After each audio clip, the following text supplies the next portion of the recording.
आखिर क्यों दिया राम ने लक्ष्मण को मृत्युदंड। ये घटना उस वक्त की है जब श्री राम लंका विजय करके अयोध्या लौट आते हैं और अयोध्या के राजा बन जाते हैं। एक दिन यम देवता कोई महत्वपूर्ण चर्चा करने श्री राम के पास आते हैं। चर्चा आरंभ करने से पूर्व वो भगवान राम से कहते हैं कि आप जो भी प्रतिज्ञा करते हो उसे पूर्ण करते हो। मैं भी आपसे एक वचन मांगता हूँ कि जब तक मेरे और आपके बीच वार्तालाप चले तो हमारे बीच कोई नहीं आएगा और जो आएगा उसको आपको मृत्युदंड देना पड़ेगा। भगवान राम यम को वचन दे देते हैं।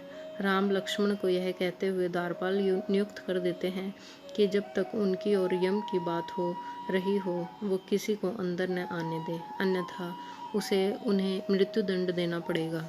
लक्ष्मण भाई की आज्ञा मानकर द्वारपाल बनकर खड़े हो जाते हैं।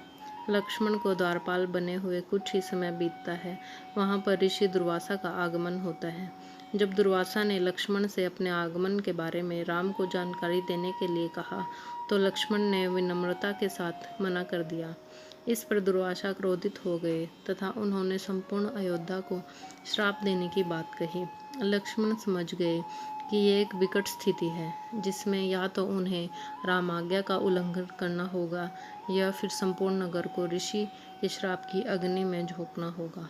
लक्ष्मण ने शीघ्र ही यह वचन निश्चित कर लिया कि उनको स्वयं का बलिदान देना होगा ताकि वो नगरवासियों को ऋषि के श्राप से बचा सकें। उन्होंने भीतर जाकर ऋषि दुर्वासा के आगमन की सूचना दी।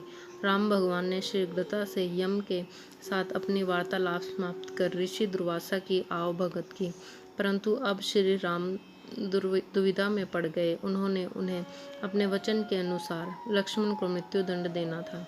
वो समझ नहीं पा रहे थे कि वो अपने भाई को मृत्युदंड कैसे दें, लेकिन उन्होंने यम को वचन दिया था जिसे निभाना ही था। इस दुविधा की घड़ी में श्री राम ने अपने गुरु का स्मरण किया और कोई रास्ता दिखाने को कहा। गुरुदेव ने कहा कि अपने किसी प्रिय का त्याग उसकी मृत्यु के समान ही है, अतः तुम अपने वचन का पालन करने के लिए लक्ष्मण का त्याग कर दो। लेकिन जैसे ही लक्ष्मण ने यह सुना तो उन्होंने राम से कहा कि आप भूल कर भी मेरा त्याग नहीं करना। आपसे दूर रहने से तो यह अच्छा है कि मैं आपके वचन की पालना करते हुए मृत्यु को गले लगा लूं।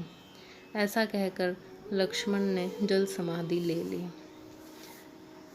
जय श्री राम।